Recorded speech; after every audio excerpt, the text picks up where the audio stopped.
Hey guys, I'm here with my BFF Shawnee. Hello. We're here to talk about a really difficult time in her life. And we're going to start back with where you met your husband. Ooh. Yeah. Juicy. He was actually a blind date. Oh. And we met on his birthday. On his birthday? On his birthday. Happy birthday. Oh, really? He got lucky. No, I'm just kidding.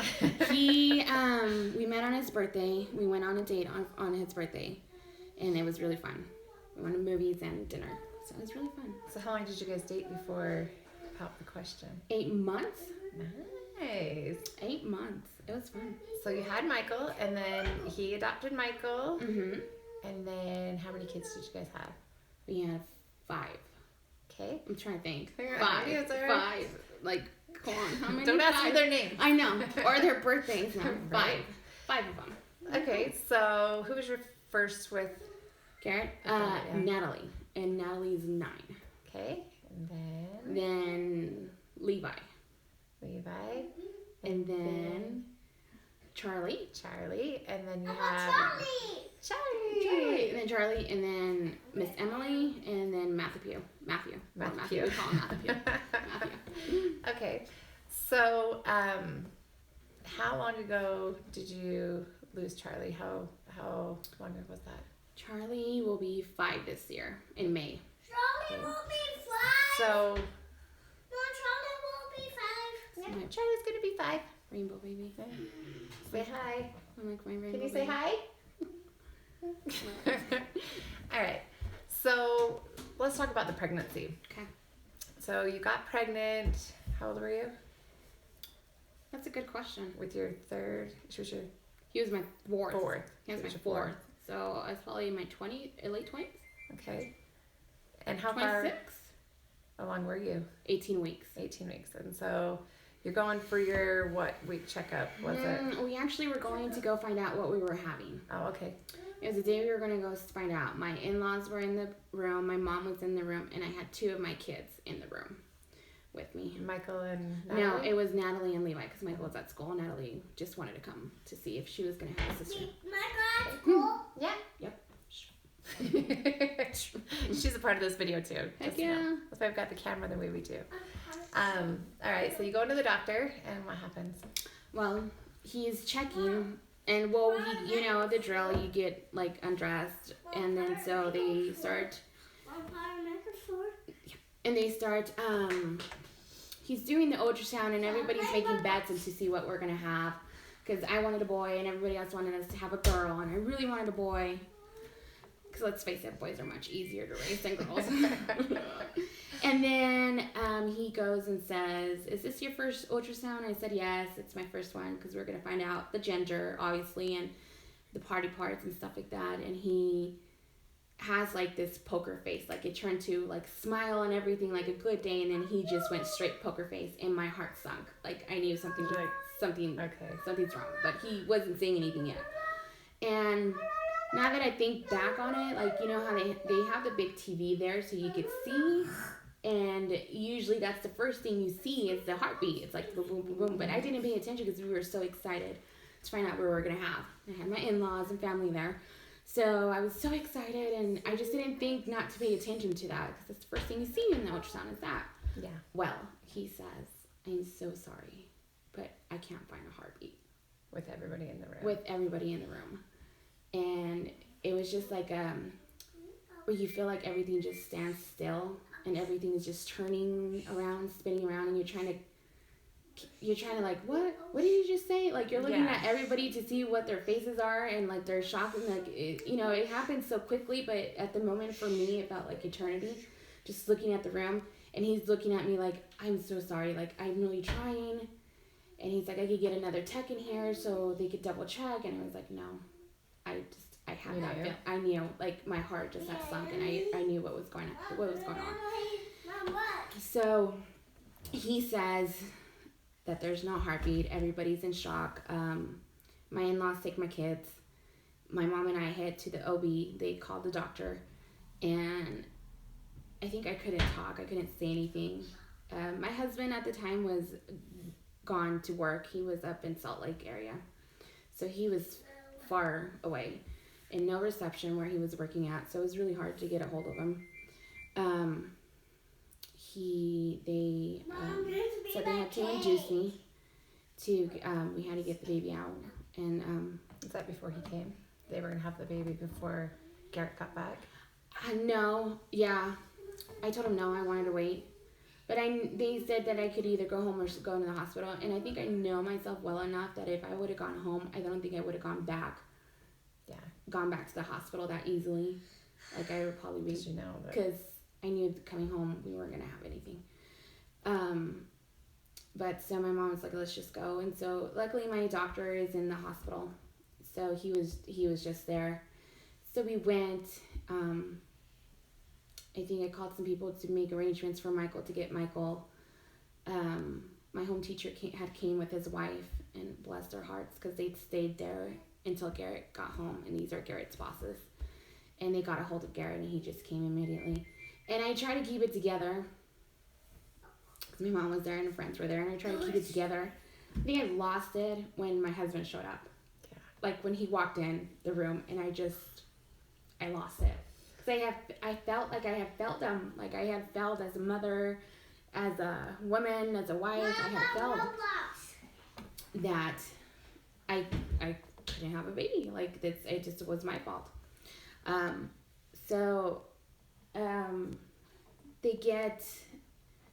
was shaking. I was scared because they have to have IV, and they just do like a labor, like a regular, like just start. Well, I call them, what do I call them? I call them like dynamite, they put like, I call them dynamite pills. They stick them up your vagina and get you started on, get you started like on contracting and stuff like that. And so they did those so they could get me going, because my body obviously wasn't going to do it on its own. I had to have help, and so they did that. It took a while for it to kick in and start kicking in. They kind of explained to you what was going to happen. Everybody left except for Garrett and I stayed in the room, and it kind of explained to you what was going to happen. And I was the only one there in labor and delivery that night, which was good. Yeah, it was good that I was the only one there. Mom, give me Roblox. So sorry. Mom, give me Roblox. I'm so sorry. Bring it here. Can you bring it here? Yeah. So they explained to you what was going to happen and stuff like that. And did your kids know at this point, the kids that were at the hospital, did they know what was going on? No, not yet. No one knew. The kids didn't know. Because they were in the room, but they didn't grasp what happened. Because they were small. I think Natalie was 6 and Levi was 3 at that time, I believe. I'm not sure. Don't quote me on that. I'm not sure. It's kind of blurry. But so I remember the nurse had come in and they check you, and you don't have to dilate all the way because the baby's so small. You have to dilate only up to 5. And because he's so small, I don't need to dilate all the way. How many weeks did you say you were? 18. 18. 18 weeks, so it's fully blown baby. So they get you, we kind of laugh at it now. I know it's not a funny situation, but inside, they said you could have an epidural, and I said no. I was fine because it wasn't that bad of a contractions, and I was like, it's okay. I refused it. I was crying a lot because I couldn't do it because I knew that I wasn't gonna hear that cry. I wasn't gonna be able to take him home with me. I had clothes ready. We had the car seats and stuff like that, obviously from other kids and stuff like that. And I just knew that I wasn't gonna be able to take a baby home, so I was crying a lot. And I remember they kept looking to see if I was had given birth yet, and they kept checking, and they're like, no, it's just a lot of blood was coming out, just a lot of blood. Sorry if it grosses anybody out, but no, just a lot of blood was coming out. And Garrett, I was like, Garrett, is he out? And he's like, no. Well, at the time we didn't know it was a boy, but I said, is he out? And he said no. He said no, it's not. And I had turned around and I said a quick prayer, and I said, Heavenly Father, I can't do this. I can't do this. I can't push this baby out. I'm like, I need help. And I was choking on my tears like I am now, and I started to choke, and I coughed, and there goes the baby. Did I cough?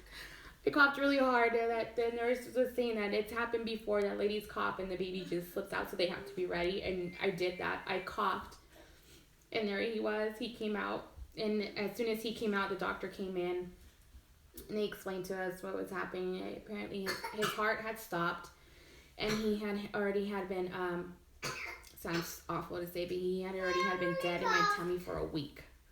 So he was already dead in my belly for a week. Did they know why his heart stopped? No,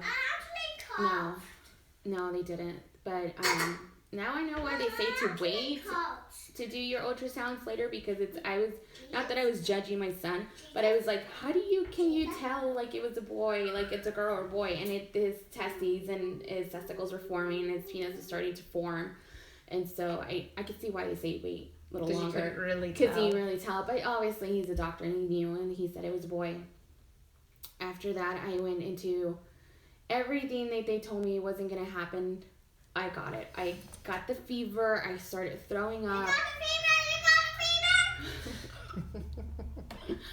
I started throwing up. I started with the fevers and starting like losing conscience, because I was losing a lot of blood, because they had to take the placenta out. I started losing a lot of blood. They finally said, let's just take her in. They sedated me and just cleaned everything out. And when I woke up, I was wondering where my baby was at. And I was... You didn't get to see him, or you didn't realize? No, I got to see him. It wasn't captain, because I passed out. And so I think my inner conscience was like, no, it didn't happen. And so I was like, where's my baby? And where's the baby? And they had to keep reminding me, like, you had a miscarriage. It's okay. And I'm like, no, I didn't. It's like the denial stage is like, no. And my husband's like, yes, you did. And I didn't sleep. I couldn't sleep that night in the hospital. And they were trying to tell me, you need to sleep. You need to sleep. And I'm like, no, I don't want to. Like, where's the baby? Yeah. And then I heard a baby cry. And I heard a baby cry, and but it was, I thought it was mine, but it wasn't. And so they had to sedate me to make me go to sleep, and I fell asleep in my husband's arms, and he just was so like loving and supporting at that time. He slept with me. He's like, I'm right here. Just go to sleep. Everything's gonna be okay. And I remember waking up, and my kids were there. Then the kids were there. My in-laws were there.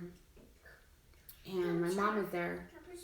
And that's when we told the kids what had happened, why mommy was in the hospital, and we told them, and they were crying, and because they were excited I was pregnant again.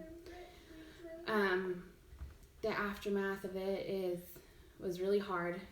I got a double ear infection because I got sick, because we had to go rearrange the funeral stuff, because we wanted to bury him. I didn't want them to dispose. So you have an option, but I didn't feel right. So I said we wanted to bury. So the funeral home comes, and a nurse, bless her heart, a nurse was like, let's put him in. I found a shoebox, and I lost it. I seriously lost it. You're not putting my baby in a shoebox? I did. I said, you're not putting that kid in a shoebox. And my mom was like, no, it's for something else. Just like, because I was about to go murder someone. It's like, no, don't put him in a shoebox. So insensitive. I know, but at the time I was so scared, and I didn't know. They wrapped him in this blanket when they took him. How big was he? Really small. He fit in my palm of my hand. It's in here, like in the book, like it tells you. Like, yeah, he was really small, and how much he weighed and everything. He was really tiny. He fit in my palm, like so tiny. Yeah. And it's just so amazing. Like it was amazing. He had all of his hands and his feet. And yes. Sharing Care actually came a few hours later, and I love them. They're very supportive, very great organization that they come and help moms go through this, and just help them out, cope with it. They've been through it as well. We can understand each other, what we're going through, and they help. One of the ladies was like, you were going to want pictures. And I was like, no. And she looked at me, and she was a friend. And so she looked at me and was like, Shawnee, you want pictures. And I was like, fine, in tears. And she took the most incredible pictures of the baby and with Garrett and I. And I don't regret it at all. And we did it. And we got the pictures. We buried a couple days later Charlie. What's his full name? Charlie Owen Spencer. I will always love the name Charlie, and it was my favorite. And I said if it was going to be a boy, that was going to be his name was Charlie. And I love that. And what'd you say the middle name was? Owen. Owen. What's that from? Garrett's middle name. Oh, okay. So he has Garrett's middle name. Owen. It was just cute. I like it. Yeah. He was born May 15th. What year? May 15th. Good question. Oh, 5. I'm testing you. 2015. May 15, 2015. Nice. Yes. So show us what you got here. Okay. This is the blanket that they gave me at the hospital, the Sharon Care ladies. This was something he was wrapped in, and I kept it because it doesn't fit in the casket. Casket's really, really small. It's really small. And so they couldn't fit in it. And I was like, he's going to be cold. I know, don't judge me, people. I was like, he's going to be cold. But my husband's like, no, he's going to be fine. So we just put him in a little small blanket that could fit in the casket. And so it was a white one. But this one I kept because he was wrapped in it all the time. So It's a I nice kept it. memory, though, to have something that... So I kept it. I kept it. And then I went kind of like in a mental shutdown for a while. Because I did. I went to like this mental shutdown of what did I do wrong? Feeling guilty. Was it my fault? Did I eat something or did I drink something? Did I exercise? Did I go running? Like, what did I do? I kept blaming myself that it was my fault for a long time. It took a while. I got on depression pills because I was very depressed. Because it was just something hard. You just don't expect to lose a baby and you're excited to be pregnant and stuff like that. And you work hard and it was hard. So I scrapbooked his stuff. I don't scrapbook, but this time I did. I went like all out. I went all out and my husband was just letting me be. He just let me be. I got everything everybody gave me, letters, cards, comfort stuff that people would just bought. And I just, every time I have a hard time or that day of his angel anniversary, his birthday, I just go back and lock myself in my closet where I keep it at and just read it and go through it and read that stuff. And we go with the kids and have lunch on his birthday there and take him a balloon. Over at the park? Yeah. Well, at the Enix Not the Cemetery. park, I'm sorry. Yeah, we could do the park too. We could do the park too. But we go to the cemetery here in Enoch, and we go and eat lunch and just stay there for a couple, like an hour, maybe more. Depends on how crazy we are that day. And how much, yeah, and how much, if it's not raining or snowing. Just care if we look through it a little bit? Yeah. Okay. So, because I like Winnie the Pooh, and it's so cute, we got his name. And this is a poem someone gave me. This was his, they did it at the funeral home. Oh, cute. They messed up the dates, but it's okay. Yeah, you're like, I got that. I got it. And this was his thing that they gave us at the hospital. So he weighed 2 ounces and was 5 something. 5. I don't think that's, quotation mark, the length. Okay. So he was really small. Okay. The date and the day and stuff like that. So, and his name. So that was really cute. Yeah. And then this was the ultrasound when we found out we were pregnant.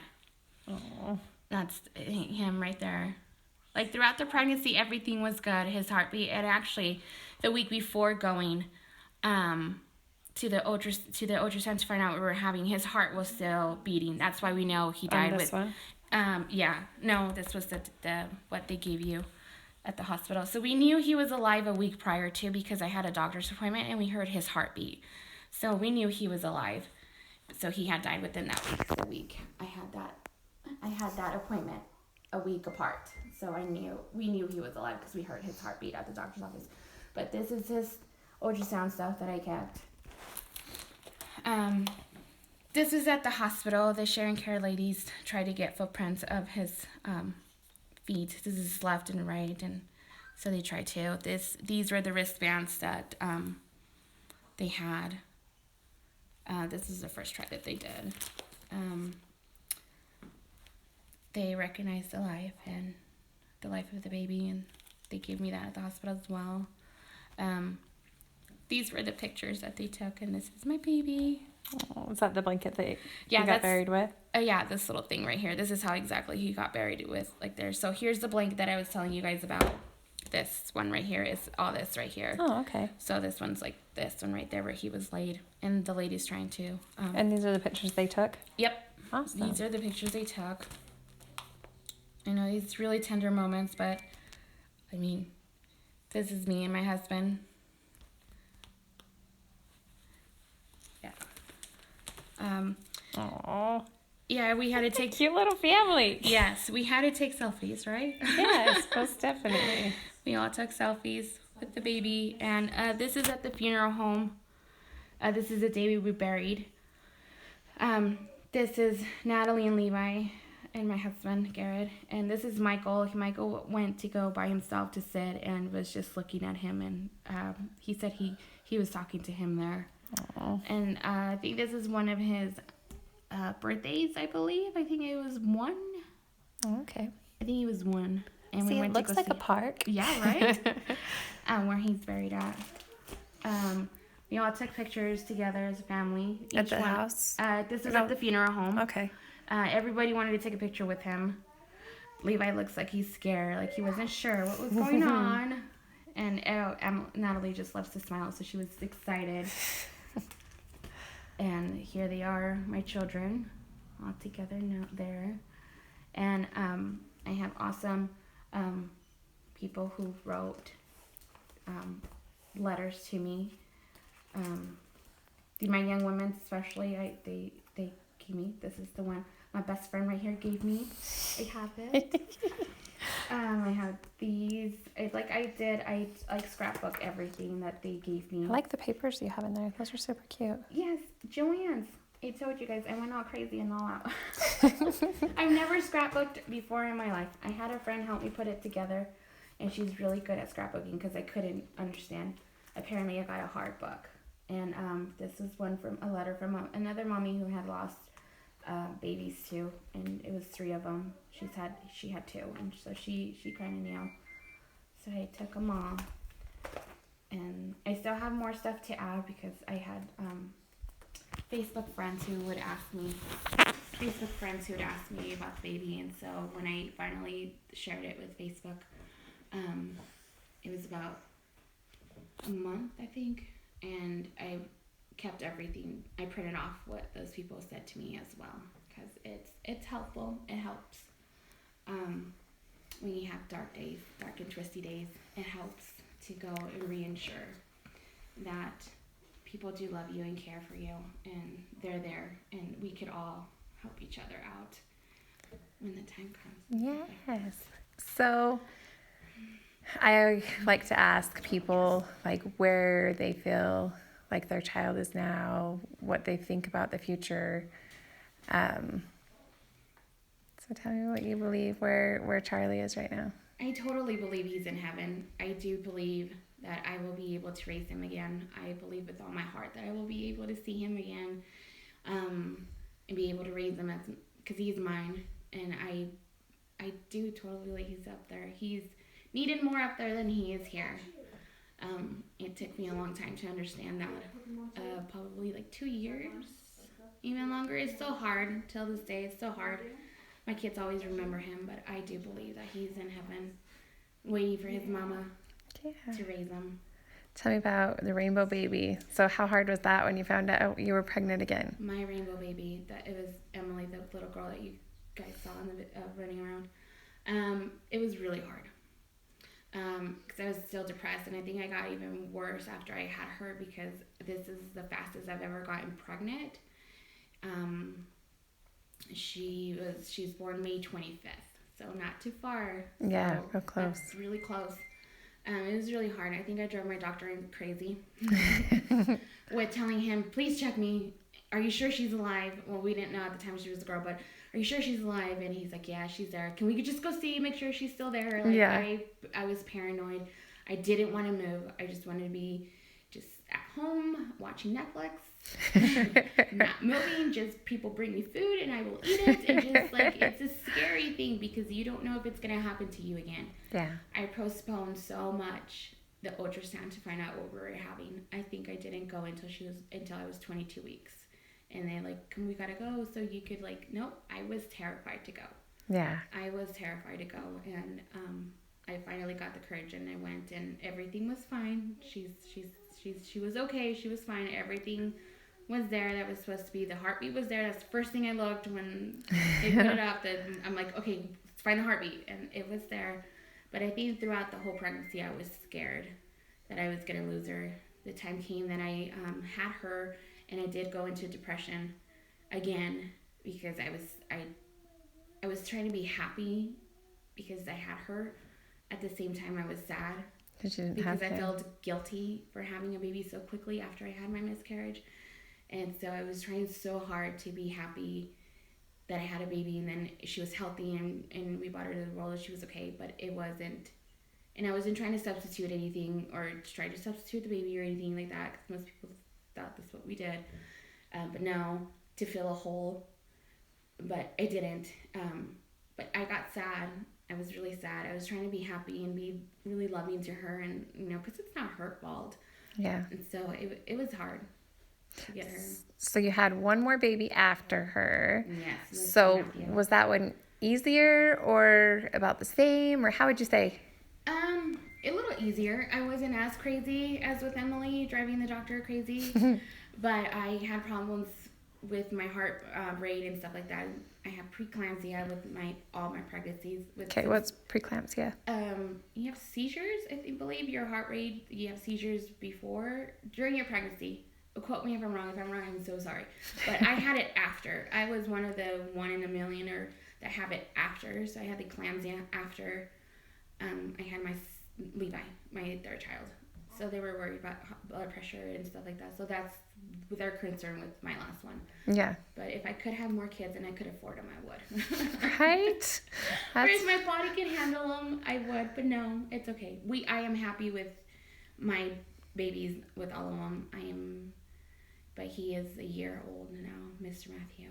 And yeah, it was kind of scary at first, but it got okay. It got easier. I got blessings from my husband to come for me to make sure everything was going to be okay. And so I did. It was a lot easier, and I think my doctor thanked me for that. So I was driving crazy to be checking every appointment. Bless his heart. He's awesome. Yeah. Ultrasound, please. Yeah. Ultrasound? Yeah, you sure? Please. Awesome. Well, you're a great mom, an awesome friend. You're amazing. Thank I you. love you. Thank you Love for you sharing too. with us. Welcome.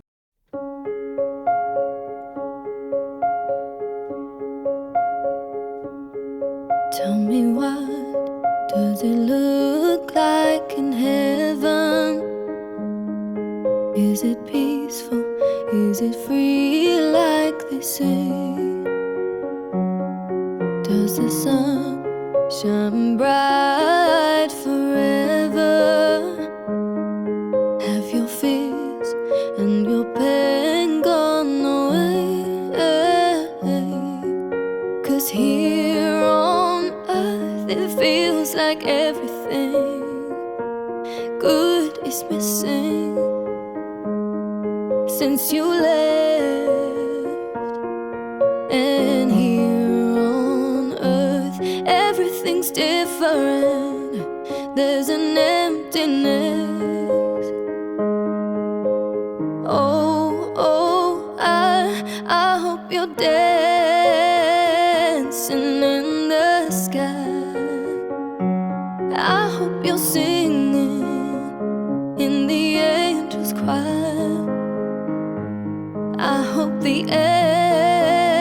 angels know what they have. I bet it's so nice up in heaven since you arrived. Tell me, what do you do up in heaven? Are your days filled with love and light? Is there music? Is there art and invention? Tell me, are you happy, more alive? 'Cause here on earth it feels like everything good is missing since you left. And here on earth, everything's different. There's an emptiness.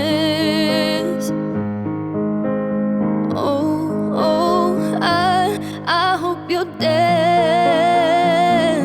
in the sky.